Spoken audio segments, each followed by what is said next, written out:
عزیز طلباء و طالبات، ہمارے آج کے لیکچر کا موضوع ہے ادبی اصطلاحات، اور آج جن ادبی اصطلاحات کا جائزہ لیا جائے گا وہ علامت، پیکر، تمثیل، رعایت لفظی، قول محال، قافیہ اور ردیف ہیں۔ علامت کے حوالے سے چند تعریفات ملاحظہ ہوں۔ کلیم الدین احمد رقم طراز ہیں۔ کوٹ: یہ نشان وغیرہ سے مختلف ہے۔ نشان کا ایک معنی ہوتا ہے، علامت زیادہ پیچیدہ ہے۔ یہ ایک چیز ہے جو دوسری چیز کی طرف اشارہ کرتی ہے۔ یہ علامتیں کسی خاص علم سے لی جا سکتی ہیں، جیسے تحلیل نفسی سے، یا خود مصنف کی ذاتی اختراع ہو سکتی ہیں۔ انکوٹ۔ شمس الرحمہ فاروقی رقم طراز ہیں۔ کوٹ: تخلیقی زبان کے وہ مظاہر جن پر تشبیہ، استعارہ اور پیکر کا اطلاق نہیں ہو سکتا علامت کہے جا سکتے ہیں۔ انکوٹ۔ فیض احمد فیض علامت کے حوالے سے لکھتے ہیں۔ کوٹ: علامت سے ہم ایسے استعارے مراد لیتے ہیں جنہیں شاعر اپنی بنیادی تصورات کے لیے استعمال کرتا ہے۔ جس طرح ہم کسی لفظ کو اصطلاح قرار دے کر اس کے خاص معنی مقرر کر لیتے ہیں، خواہ اس کا لغوی مفہوم کچھ ہی کیوں نہ ہو، اسی طرح شاعر اپنے تجربات کے اظہار میں بعض الفاظ کو اصطلاحات قرار دیتا ہے۔ انکوٹ۔ ان تعریفات سے واضح ہو جاتا ہے کہ علامت کوئی شے، کردار یا واقعہ ہوتی ہے جو بطور مجاز اپنے سے ماوراء کسی اور شے کی نمائندگی کرے، لیکن یہ کام تو استعارہ اور اشارہ بھی کرتے ہیں۔ مذکورہ تعریفات علامت، استعارہ اور اشارہ کو متفرق کرنے میں کافی حد تک مدد دیتی ہیں، لیکن ابھی تک یہ فرق اردو نقادوں کے یہاں واضح طور پر سامنے نہیں آیا، بلکہ بعض اوقات یہ تینوں بطور مترادفات بھی استعمال کیے جاتے ہیں۔ ایک اصطلاح کی حیثیت سے علامت کی حدود کا تعین اور اس میں استعارہ اور اشارہ میں فرق کرنا ضروری ہے۔ ایک نقاد نے یہ فرق یوں کیا ہے۔ کوٹ: اشارہ لفظ کا مفہوم ایک خاص سمت تک کچھ دور تک لے جاتا ہے، اس کے بعد وہ لفظ کا ساتھ چھوڑ دیتا ہے۔ یہی حال استعارہ کا ہے۔ استعارہ اپنی معنوی تہداری میں لفظ کو زیادہ دور تک لے جانے کی صلاحیت رکھتا ہے، لیکن وہ بھی منطقی اصطلاح میں دلالت کا تابع ہوتا ہے۔ اس کی معنویت اپنی حدود میں لطف دیتی ہے۔ اس کے مقابلے میں علامت میں زیادہ گنجائش ہے۔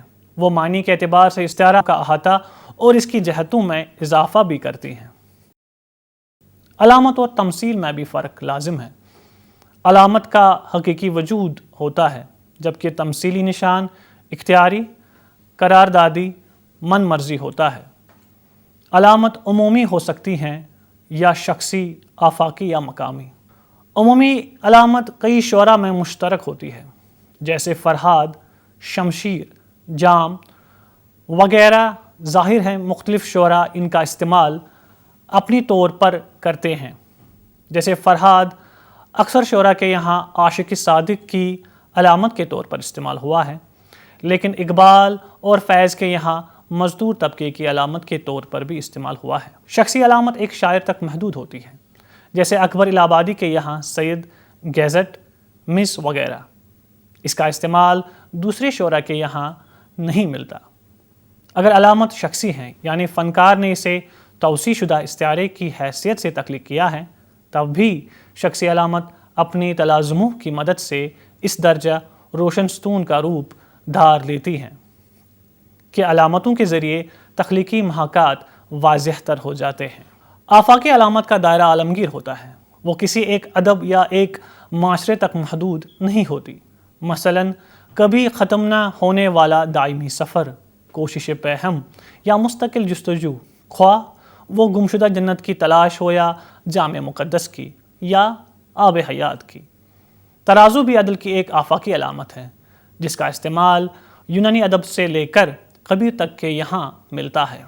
مقامی علامت کسی خاص ادب یا معاشرے تک محدود ہوتی ہے، جیسے اردو میں رقیب، ترنگا، کربلا، یا انگریزی ادب میں بل ڈاگ علامت ہٹ دھرمی، یونین جیک علامت برطانوی اقتدار وغیرہ۔ علامت ایجاد نہیں کی جاتی بلکہ تمدنی ورثے سے وجود میں آتی ہیں۔ کسی لفظ کے ساتھ رفتہ رفتہ کچھ قدریں اور تصورات وابستہ ہو جاتے ہیں۔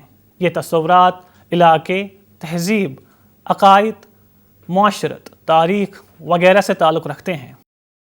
یہی تصورات الفاظ کو علامتی اقدار دیتے ہیں۔ بعض علامت تہذیبی، سماجی اور سیاسی پس منظر کی محتاج ہوتی ہیں، چنانچہ وقت، زمانے اور معاشرے کے ساتھ علامتوں کے معنی بھی بدل جاتے ہیں۔ نئے شعراء اپنے حالات اور اپنے نظریات کے مطابق پرانی علامتوں کو نئے معنی دیتے ہیں۔ مثلاً ساگر، شمشیر، ساز کے جو معنی میر یا سودا کے یہاں ہیں وہ اقبال، مجاز یا فراق کے یہاں نہیں ہیں۔ بعض شعراء بالکل نئی علامتیں تشکیل دیتے ہیں، تاہم یہ علامات اس دور کے سماجی اور ثقافتی صورتحال سے ہم آہنگ ہوتی ہیں اور جن تصورات کی طرف اشارہ کرتی ہیں ان سے اس عہد کے قاری واقف ہوتے ہیں، اور یہی ان علامات کو معنویت بخشتا ہے۔ مثال کے طور پر اکبر الہ آبادی کے اشعار میں سید کی علامت اس دور کے قاری کا ذہن فوراً علی گڑھ تحریک مع اس کے تمام متعلقات کی طرف منتقل کر دیتی ہے۔ علامت گری کے شوق میں بعض جدید شعراء ایسی علامات وضع کرتے ہیں جو اتنی داخلی اور ذاتی ہوتی ہیں کہ تخلیق کار شاعر کے سوا دوسروں کی سمجھ میں نہیں آتی۔ ترسیلی خیالات و جذبات کے لیے شرط ہے کہ لکھنے والے اور پڑھنے والے کے تجربات میں کوئی بات ضرور مشترک ہو، ورنہ علامت کا بنیادی مطلب ہی فوت ہو جاتا ہے اور صرف وسیلہ تزئین بن کر رہ جاتی ہے۔ علامت کا استعمال صرف شاعری میں ہی نہیں ہوتا، اردو میں علامتی ناول اور علامتی افسانے لکھے گئے ہیں۔ انشائیہ میں رشید احمد صدیقی نے اپنے مضامین اور خاکوں میں علامتوں کا استعمال کیا ہے۔ پیکر، پیکر کے لغوی معنی شکل، حیت، جسم وغیرہ کے ہیں۔ اصطلاحی معنی تمثال، خیالی شبہیں، لفظی تصویریں، جانی چیزوں کو گویا نئے طرز سے دکھانا۔ دوسرے الفاظ میں غیر مرئی اشیاء، جذبات و خیالات، کیفیات کے محسوس و مدرک پیکر جو قاری کی چشم خیال میں ایسے دکھائی دیں جیسے انہیں وہ واقعی اپنی آنکھوں کے سامنے دیکھ رہا ہے۔ بیان اور پیکر میں یہ فرق ہوتا ہے کہ بیان تو اسی چیز کی تصویر روشن کرتا ہے جو دکھائی جانا مطلوب ہے۔ پیکر اصل شے کے بجائے یا اصل شے کی تصویر کے ساتھ ایک اور تصویر بناتا ہے، اور یہ تصویر زیادہ مقرون اور زیادہ واضح حسی پیکر کی حامل ہونے کے باعث اصل شے کو خواہ وہ مرئی ہو یا حسی ہو یا عقلی سمجھنے میں مدد دیتی ہے۔ پیکر ایسا لفظ یا ترکیب ہوتا ہے جس سے ایک حسی ادراک کا خیال پیدا ہوتا ہے۔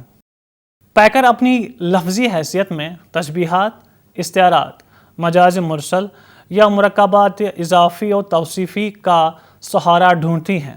اس لیے کہا جا سکتا ہے کہ گو ممکن ہے کہ پیکر کسی ایسی ترکیب یا جملے کی شکل میں پیش کیا جائے جو سطحی پر ایک بیانی الفاظ کا ہو، لیکن ہمارے ذہن کو کسی خارجی حقیقت کی عکاسی پر مستزاد کسی چیز کی طرف منتقل کرے۔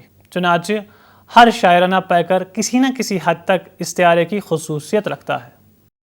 ایک پیکر کی سب سے عمومی قسم ایک مرئی تصویر ہوتی ہے، لیکن کبھی کبھی ایک پیکر میں دوسرے حواس کے تجربوں کے عناصر بھی شامل ہو جاتے ہیں، بلکہ بعض اوقات ایک پیکر ایک شعر میں کئی حواس بصری، شامہ، ذائقہ، سمعی، لامسہ اور مجرد تصور عقلی کو متاثر کرتا ہے۔ کچھ کتب بلاغت میں پیکر کے 3 اقسام حقیقی، ادراکی اور تصوراتی گنوائے گئے ہیں، لیکن یہ چندہ کارآمد نہیں، کیونکہ پیکر شاذ و نادر صرف ایک ہی حس یا جذبے یا تصور کو متاثر کرتا ہے، وہ اکثر کئی حواس پر مشترکہ طور پر عمل پذیر ہوتا ہے۔ ہر پیکر میں خواہ کتنا ہی جذباتی، تصوراتی یا عقلی ہو، حس کا کچھ نہ کچھ عنصر لازمی ہے۔ اس لیے کہا گیا ہے کہ ایک شاعرانہ پیکر ایک لفظی تصویر ہے جس پر جذبات یا امثال کا رنگ چڑھا ہوتا ہے۔ پیکر اور تخیل کا رشتہ ان الفاظ میں واضح کیا جا سکتا ہے۔ تخیل ایک قوت عاملہ ہے جس کی مدد سے شاعر حقیقت کا تفحص کرتا ہے۔ پیکر شاعر کے ہاتھ میں ایک آلہ ہے جس سے وہ حقیقت کو حواس کے آئینے میں اتارتا ہے۔ پیکر تراشی میں شاعر کو اس بات کا لحاظ رکھنا چاہیے کہ شعر کے مجموعی تاثر میں اضافہ نہ کرے، نہ کہ شعر سے آزاد ہو کر خود مقصود بذات بن جائے۔ تمثیل کی ایک تعریف ان الفاظ میں کی گئی ہے، کوٹ: بیانی ادب کی ایک قسم جس میں حکایت یا بیان بوقت واحد دو سطحوں پر حرکت کرتا ہے۔ بیان کے ایک حقیقی معنی ہوتے ہیں اور ایک مجازی۔ حقیقی معنی کے مختلف پہلوؤں کو مجازی اجزام دیے جاتے ہیں اور ان اجزام کے تعلق، حرکت یا تصادم سے حقیقی معنی پیدا ہوتے ہیں۔ تمثیل کی تشریح ایک اور مصنف نے کچھ ان الفاظ میں کی ہے، کوٹ: منظوم یا منثور تحریر جس میں مجرد اوصاف یا تصورات کو مشخص کر کے یا غیر ذی روح اشیاء کو ظاہر فرض کر کے محجر شکل میں پیش کیا جاتا ہے۔ جہاں مرئی کردار یا اشخاص کو پیش کیا جاتا ہے وہاں ان سے مراد کچھ اور ہوتی ہے۔ اس طرح تمثیل ایک توسیعی استعارہ ہے۔ اسی وجہ سے تمثیل بالعموم زمان و مکان کے تعین سے آزاد ہوتی ہے، کیونکہ یہ دوران محض میں واقع ہوتی ہیں۔ اسے خارجی وقت کے پیمانے سے نہیں ناپا جا سکتا۔ تمثیل کی ایک قسم وہ ہوتی ہیں جس میں ظاہری کردار حیوانات ہوتے ہیں، لیکن ہر حیوان کسی انسانی صفت کا مظہر ہوتا ہے۔ یہاں ایک ظاہری معنی ہوتے ہیں اور ایک باطنی۔ ظاہری معنی مجازی ہوتے ہیں اور باطنی معنی حقیقی۔ کردار ان حقیقی معنی کی علامت بن جاتے ہیں۔ اکثر ادبی اساطیر کی بنیاد تمثیل ہی ہوتی ہے، جیسے آب حیات دراصل انسان کی فطری کبھی ختم نہ ہونے والی تقدو ہے، اور بیشتر صوفیانہ ملفوظات کسی نہ کسی شکل میں تمثیل ہی ہوتے ہیں۔ اردو ادب میں ایک باقاعدہ تمثیل کی حیثیت سے وجیح کی سبرس کو اولیت حاصل ہے۔ رجب علی بیگ سرور کی گلزار سرور، حیدری کی طوطا کہانی اور بعد کے دور میں محمد حسین آزاد کا نیرنگی خیال اردو میں نثری تمثیلات کی چند مثالیں ہیں۔ منظوم تمثیلوں میں میر کا اجدر نامہ، نذیر اکبر آبادی کا ہنس نامہ، محمد حسین آزاد کی صبح امید، حالی کا مناظر ہے رحم و انصاف، نشاط امید، اقبال کی شعاع امید وغیرہ کا نام لیا جا سکتا ہے۔ سیاسی منظوم تمثیلوں میں شاد عظیم آبادی کی مثنوی مادر ہند اور سردار جعفری کی طویل نظم نئی دنیا کو سلام قابل ذکر ہے۔ افسانوی ادب میں انتظار حسین نے ملفوظات کا استعمال تمثیل کے طور پر خوب کیا ہے۔ قول محال۔ قول محال مغربی اصطلاح پیراڈاکس کا ترجمہ ہے۔ اس کے لیے دروغ نما راستی کی اصطلاح بھی دیکھنے میں آئی ہے۔ ادبی اصطلاح کے طور پر قول محال کے معنی ہے ایسا بیان جو بادی النظر میں معنوی تضاد کا شکار معلوم ہو، جیسے child is the father of man. Doctor Muhammad Daud Rahbar نے قول محال کی یہ دو مثالیں کلام غالب سے نکالی ہیں۔ میں نہ اچھا ہوا برا نہ ہوا، ملنا تیرا اگر نہیں آساں تو سہل ہے، دشوار تو یہی ہے کہ دشوار بھی نہیں۔ اردو میں ہمیں رشید احمد صدیقی کے مضامین میں قول محال کی مثالیں دیکھنے کو ملتی ہیں۔ ارہر کا کھیت رشید احمد صدیقی کا ایک نمائندہ طنزیہ و مزاحیہ مضمون ہے۔ اس کا ابتدائی فقرہ ہی ان کے مخصوص اسلوب قول محال کا عمدہ نمونہ ہے۔ کوٹ: دیہات میں ارہر کے کھیت کو وہی اہمیت حاصل ہے جو ہائیڈ پارک کو لندن میں ہے۔ ہائیڈ پارک کی خوش فعلیاں آرٹ یا اس کی اریانی پر ختم ہوتی ہیں، ارہر کے کھیت کی خوش فعلیاں اکثر واٹرلو پر تمام ہوتی ہیں۔ انکوٹ۔ ارہر کے کھیت اور ہائیڈ پارک کو ایک دوسرے کے مقابل کھڑا کر دینا اور اس میں ایک خوشگوار علاقۂ تشبیہ ڈھونڈ لینا رشید احمد صدیقی کا خاص وصف ہے۔ قول محال کی مدد سے انہوں نے اپنے مضامین میں اکثر بڑے پتے کی باتیں کہہ دی ہیں۔ رعایت لفظی۔ رعایت لفظی کے حوالے سے چند تعریفات ملاحظہ ہوں۔ کوٹ: شعر میں لفظ کی معنوی یا صوتی مناسبت سے دوسرا لفظ نظم کرنا۔ انکوٹ۔ کوٹ: کلام میں ایسے الفاظ رکھنا جن میں معنی کے ایک سے زیادہ قرینے ہوں، چاہے یہ قرینے اس کلام سے براہ راست ربط رکھیں یا نہ رکھیں۔ انکوٹ۔ عام طور پر رعایت کو ایہام، مناسبت، مراعات النظیر کے ذیل ہی بیان کیا جاتا ہے اور الگ سے ذکر نہیں ہوتا، لیکن ایک نقاد نے رعایت اور مناسبت، رعایت اور مراعات النظیر میں فرق کیا ہے۔ اس نقاد کے بقول رعایت کے ذریعے یا تو معنی کی توسیع ہوتی ہے یا ایسی معنی پیدا ہوتے ہیں جو شعر کے مضمون سے براہ راست متعلق نہ ہو۔ اس طرح زبان کے امکانات غیر متوقع طور پر سامنے آتے ہیں۔ مناسبت سے مراد شعر میں ایسے الفاظ لانا جو معنی طور پر ایک دوسرے کی پشت پناہی کرتے ہوں اور کیفیت اور فضا کے اعتبار سے ایک دوسرے سے ہم آہنگ ہو۔ رعایت اور مناسبت میں فرق یہ ہے کہ رعایت اگر نہ بھی ہو تو معنی قائم ہو جاتے ہیں، لیکن شعر کے لطف و تازگی اور وسعت میں کمی آ جاتی ہے۔ مناسبت اگر نہ ہو تو شعر میں توازن، ہمواری اور چستی نہیں آتی اور معنی کمزور رہ جاتے ہیں۔ مثال کے طور پر مندرجہ ذیل شعر میں ایک سب آگ ایک سب پانی، دیدہ و دل عذاب ہیں دونوں، یہاں مصرع اولیٰ میں ایک اور سب کی رعایت ہے۔ اب اگر یہ مصرع یوں کر دیا جائے، ایک ہے آگ ایک ہے پانی، تو گو معنی قائم ہو گئے، لیکن ایک اور سب کے ذریعے جو لطف اور وسعت پیدا ہوتی تھی وہ زائل ہو گئی۔ رعایت اور مناسبت میں ایک اور فرق یہ ہے کہ مناسبت کی صفت یہ ہے کہ جب موجود ہوتی ہے تو اکثر اس پر دھیان نہیں جاتا، لیکن جب وہ نہیں ہوتی تو اس کی کمی کھٹکتی ہے۔ اس کے برخلاف رعایت کا وصف یہ ہے کہ جب موجود ہوتی ہیں تو اکثر اس پر نظر پڑتی ہیں، لیکن جب نہیں ہوتی تو اس کی کمی نہیں کھٹکتی۔ مثلاً اس شعر میں جی ڈوبتا ہے اس گہر تر کی یاد میں، پایان کار عشق میں ہم مر جیے ہوئے۔ یہاں جی ڈوبتا اور گہر تر میں مناسبت ہے۔ اب اگر مصرع یوں کر دیں، جی ڈوبتا ہے اس گل خوبی کی یاد میں، تو مناسبت آدھی رہ جائے گی اور لطف بھی آدھا رہ جائے گا۔ اسی طرح پایان، مرجیا اور ڈوبتا میں رعایت ہیں۔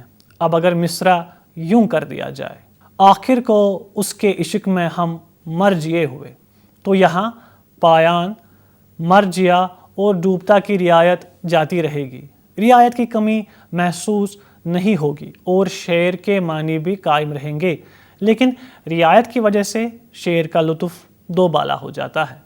رعایت اور مراعات النظیر میں فرق یوں بیان کیا گیا ہے۔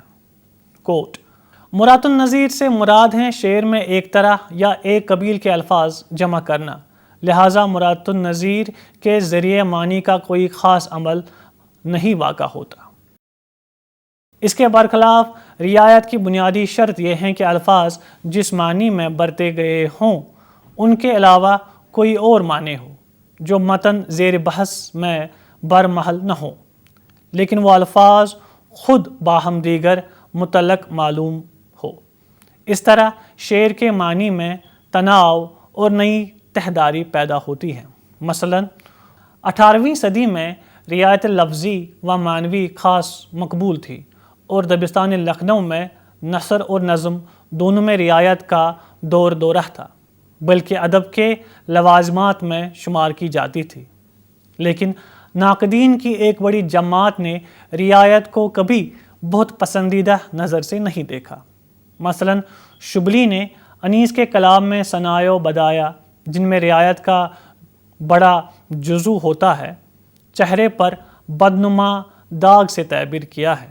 حالی کے بقول اگر مناسبت لفظی اتفاق سے شعر میں پیدا ہو جائے تو یہ شاعری کا زیور ہے، مگر قصداً ایسی رعایتوں کی جستجو کرنے سے شاعری نہیں رہتی بلکہ وہ مسخرہ پن ہو جاتا ہے۔ انہوں نے رعایت کو شعر کا داخلی وصف نہیں بلکہ ایک خارجی صفت قرار دیا ہے۔ اس کے برخلاف ناقدین کی ایک دوسری جماعت رعایت کو اچھی شاعری کا ایک بنیادی لازمہ اور مشرقی شعریات کی ایک کلیدی اصطلاح کہتی ہے۔ قافیہ لغوی معنی پیچھے آنے والا، اصطلاح میں چند حروف معین کا نام ہے جو مطلع غزل و قصیدہ و ابیات مثنوی کے ہر مصرے کے آخر میں اور قطع اور باقی ابیات و باقی اشعار غزل و قصیدہ کے مصرع ثانی کے آخر میں الفاظ مختلفہ کے اندر مکرر آتے ہیں اور مستقل نہیں ہوتے۔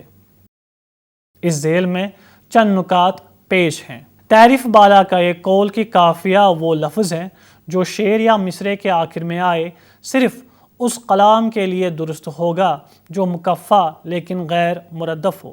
قدیم عربی شاعری میں ردیف نہیں ہوتی تھی۔ اردو اور فارسی میں غیر مردف کلام کہا گیا ہے۔ اس تعریف کا اطلاق اس قسم کے کلام پر ہو سکتا ہے لیکن یہ تعریف مردف کلام کا احاطہ نہیں کرتی۔ اس کے لیے اس میں یہ ترمیم کرنا پڑے گی کہ قافیہ وہ لفظ ہیں جو شعر یا مصرع کے آخر لیکن ردیف کے پہلے آتا ہے۔ الفاظ مختلفہ کا مطلب یہ ہے کہ پہلے شعر یا مصرے میں آنے والا قافیہ دوسرے شعر یا مصرے میں آنے والے قافیے کے ساتھ صوتی مشابہت تو رکھتا ہو لیکن معنوی اعتبار سے مختلف ہو اور دوسرے شعر یا مصرے میں آنے والے لفظ کی ہبوہو نقل نہ ہو۔ مثلاً دال کھانے کی شے کا قافیہ اسی معنی میں دال دلالت کرنے والی شے تو ہو سکتا ہے لیکن دال بمعنی کھانے کی شے سے نہیں ہو سکتا۔ اردو میں قافیہ ملفوظی ہے یعنی جب لکھا جائے تو آواز ایک طرح کی نکلے۔ مثلاً قوت بمعنی طاقت کا قافیہ قوت بمعنی روزی سے نہیں ہو سکتا کیونکہ اگرچہ یہ دونوں لفظ دیکھنے میں ایک ہیں پر آواز میں مختلف ہیں۔ ایسے قافیہ کو جس کی بنیاد تحریر پر ہوتی ہے لفظ پر نہیں اسے مکتوبی قافیہ کہتے ہیں۔ یہ اردو میں مستعمل نہیں۔ آواز کی مشابہت کے ساتھ یہ بھی ضروری ہے کہ جب لکھا جائے تو شکل تھوڑی مختلف ہو لیکن اتنی بھی مختلف نہ ہو کہ جس حرف یا حروف پر قافیے کی بنیاد ہیں وہ بھی مختلف ہو جائے۔ مثلاً قمر کا قافیہ نظر کر سکتے ہیں، بات کا قافیہ احتیاط سے نہیں کر سکتے کیونکہ یہاں قافیہ کی بنیاد حرف تیا پر ہے، اسے حرف توئی سے نہیں بدل سکتے۔ تاہم جو الفاظ ہیا پر ختم ہوتے ہیں ان کا قافیہ بغیر املا بدلے ان الفاظ سے کر سکتے ہیں جو الف پر ختم ہوتے ہیں۔ مثلاً عمدہ کا قافیہ پیدا سے ہو سکتا ہے اور عمدہ کو عمدہ لکھنا ضروری نہیں بلکہ یہ غلط ہوگا کیونکہ اردو میں قافیہ ملفوظی ہے مکتوبی نہیں۔ قافیہ کم از کم 2 حروف پر مشتمل ہوتا ہے، ان میں سے کم از کم ایک حرف مشترک ہوتا ہے اور یہ لفظ آخری ہوتا ہے۔ نیز یہ بھی ضروری ہے کہ اس آخری لفظ سے پہلے کی حرکت بھی مشترک ہو۔ مثلاً قمر کا قافیہ نظر ہو سکتا ہے کیونکہ یہاں آخری حرف ریا مشترک ہے اور اس سے پیشتر حرکت زبر بھی مشترک ہے، لیکن قمر کا قافیہ پھر سے نہیں ہو سکتا کیونکہ یہاں آخری حرف ریا مشترک ہے، اس سے پیشتر کی حرکت قمر میں زبر ہے اور پھر میں زیر میں اختلاف ہے۔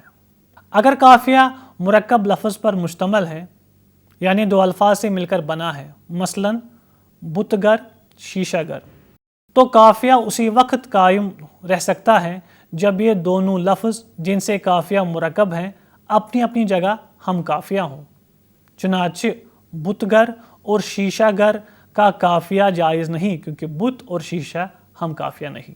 اگر مطلع میں کوئی قید عائد کی گئی ہے تو اس کی پابندی تمام اشعار میں لازم ہے۔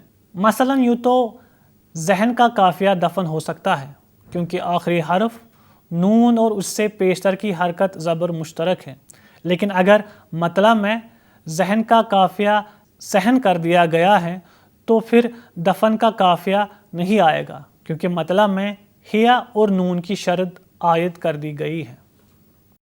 قافیہ غنائی شاعری کی لازم شرط نہیں۔ مثلاً آزاد نظم اور نظم مارا قافیہ سے آزاد ہیں لیکن قافیہ سے شعر کی غنایت میں مدد ملتی ہے اور اس میں اضافہ ہوتا ہے۔ اپنی غنایت کی بنا پر قافیہ شعر کے حفظ میں مدد کرتا ہے۔ جب لکھنے کا عام رواج نہیں تھا چیزوں کو یاد رکھنے کا طریقہ یہی تھا کہ انہیں مکفّہ شکل دی جائے، اس لیے ایسی نثر مسجع ترسیبی ایجاد کی گئی جس میں قافیہ یا قافیے کے ساتھ دوسری چیزیں جو قافیہ کا حکم رکھتی ہیں کا التزام ہو۔ مزید قافیہ فکر کے لیے مہمیز کا کام کرتا ہے۔ ایک قافیہ کے بعد ذہن دوسرا قافیہ سوچنے کی کوشش کرتا ہے۔ اس کے مقابلے میں حالی کا خیال تھا کہ بہت زیادہ قافیہ ادائے مطلب میں خلل انداز ہوتی ہیں۔ اس جواب میں ایک اور نقاد کا کہنا ہے کہ قافیہ اور ردیف ان محرکات کا کام کرتے ہیں جو شاعر کے بظاہر فراموش لیکن حقیقت میں کبھی نہ فراموش ہونے والے واقعات اور واردات کی ترجمانی میں محرک اور معاون ہوتے ہیں۔ ردیف وہ لفظ یا مجموعے الفاظ ہیں جو مکفّہ مصروں میں قافیہ کے فوراً بعد بار بار لائے جائیں۔ ردیف کے لیے ضروری نہیں کہ ہر جگہ اس کی تکرار ایک ہی معنی میں ہو، اس کے معنی ایک مصرعے یا ایک شعر میں الگ الگ ہو سکتے ہیں، لیکن یہ ضروری ہے کہ معنی اور تقدیر ردیف کے الفاظ کے بغیر مکمل نہ ہو۔ عام طور پر ردیف قافیے کے بعد آتی ہیں۔ جب ردیف دو قوافی کے درمیان واقع ہو تو اس کو ردیف حاجب کہتے ہیں۔ مثلاً چھٹنا تیرا غیر سے یار اب معلوم، ہم پھرتے ہیں بحر دیار اب محروم۔ یہاں اب ردیف ہے جو قوافی یار اور دیار کے درمیان آتی ہیں، چنانچہ یہ ردیف حاجب کہلائے گی۔ جب ردیف کا لفظ زائد ہو یعنی اس کے مصرعے یا شعر میں کوئی معنی نہیں ہو، ایسی ردیف کو ردیف معیت کہتے ہیں۔ مثلاً کہے جو یوسف نہیں کوئی تو یہ کہتے ہیں، ہمیں بھی سمجھے ہو تم بیچنے کے قابل کا۔ یہاں دوسرے مصرع کی ردیف کا بیکار ہے۔ اسی کے ساتھ آج کا یہ لیکچر اختتام کو پہنچتا ہے۔ اجازت دیجیے، خدا حافظ۔